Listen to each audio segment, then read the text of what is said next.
மறைந்த உலக காற்பந்து சகாப்தம் டயகோ மரடோனாவின் தங்கப்பந்து கோப்பை விற்பனையை தடுக்கும் முயற்சியில் அவரின் வாரிசுகள் பிரான்சில் சட்ட நடவடிக்கையில் இறங்கியுள்ளனர். அது 1986ஆம் ஆண்டு மெக்சிகோவில் நடைபெற்ற உலகக்கிண்ண போட்டியின் போது சிறந்த ஆட்டக்காரர் என்ற வகையில் மரடோனாவுக்கு வழங்கப்பட்டதாகும்.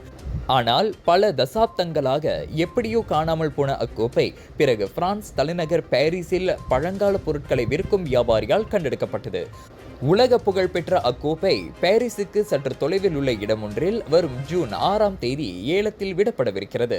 உலகின் பட்டி தொட்டி எங்கும் தனது பெயர் பிரபலமாகும் அளவுக்கு காற்பந்து வாழ்க்கையில் சாதித்துவிட்டு மரடோனா விட்டு சென்ற பொருட்களில் ஒன்றான அக்கோப்பை நிச்சயம் லட்சக்கணக்கில் ஏலத்தில் எடுக்கப்படும் என எதிர்பார்க்கப்படுகிறது. ஆனால் அக்கோப்பை மரடோனாவின் 5 வாரிசுகளுக்கே சொந்தம் என்றும் அதனை விற்க யாருக்கும் உரிமை இல்லை என்றும் வழக்கறிஞர்கள் மூலமாக பிரான்சில் வழக்கு பதிவு செய்யப்பட்டுள்ளது. 1986ஆம் ஆண்டு மரடோனாவுக்கு வழங்கப்பட்ட அக்கோப்பை 3 ஆண்டுகள் கழித்து நேப்லஸில் மேற்கொள்ளப்பட்ட வங்கி கொள்ளையின் போது திருடு போனதாக அவரின் குடும்பத்தினர் கூறுகின்றனர். அது திரும்ப கிடைத்து ஏலத்தில் விடப்படவிருக்கும் தகவல் தங்களுக்கு கடந்த சில வாரங்களுக்கு முன்னர் தான் தெரிய வந்ததாகவும் அதனை தடுத்து நிறுத்துவதற்கு எல்லா உரிமையும் தங்களுக்கு உண்டு என்றும் அவர்கள் வாதிடுகின்றனர். அது மரடோனாவின் குடும்பத்துக்கு வேண்டும், அர்ஜென்டினா மக்களுக்கு வேண்டும் என நீதிமன்றத்தில் அவர்கள் முறையிட்டுள்ளனர்.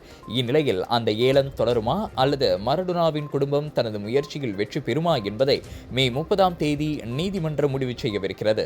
உலகம் கண்ட மாபெரும் காற்பந்து வீரரான பிரேசிலின் பெல்லிக்கு ஈடாக போற்றப்படும் மரடோனா 2020இல் தனது 60வது வயதில் காலமானார்.